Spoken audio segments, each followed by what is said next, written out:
గోవిందా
పరమాత్మ నృసింహునిగా అవతారంగా వచ్చినటువంటి సింహరాజం అది. అలాంటి సింహరాజాన్ని మన వేదం స్మరిస్తూ ఉంటుంది. ఎలా అంటే మృగోన భీమ కుచరో గిరిష్టాహ. ఎట్లా అంటే కూర్చొని చూస్తుంటే ఆ కళ్ళలోంచి తేజస్సు ఉట్టి పడుతుందట.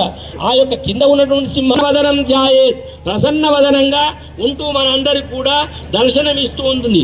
మనం ఒక్కసారి ఆ నృసింహ నామస్మరణ చేస్తే చాలు, ఆ సింహం తల వంచుతుంది, స్వామి తల ఎత్తి మనకి చూస్తూ ఉంటాడు. అలాంటి స్వరూపము ఈ నృసింహావతారి స్వరూపం. ఎలా అంటే తల్లి సింహం ఏం చేస్తుంది అంటే పిల్లలను తన నోటితో కరుచుకొని వెళుతుంది, వెళ్ళి ఒక రక్షణ చేస్తుంది. నోటితో తీసుకొని వెళుతున్నప్పుడు ఏ మాత్రం పంటితో గాయం కాకుండా ఆ విధంగా పట్టుకొని వెళుతున్నటువంటిదే ఆ సింహం. కానీ ఒక లేడిని కానీ ఇతర జంతువుని వేటాడాలనుకున్నప్పుడు అదే నోటితోనే చీల్చి చెండాడి దాని రక్తం తాగుతుంది. ఆ స్వామి కూడా మనమందరం అతనికి పిల్లల్లాంటి వాళ్ళం. మనని ఎక్కడ రక్షించాలి, ఏ విధంగా తీసుకొని వెళ్ళాలి, ఏ విధంగా మనను కాపాడుకోవాలి, ఆ తల్లి సింహంలాగా మనందరినీ కూడా జాగ్రత్తగా చూస్తుంటాడు.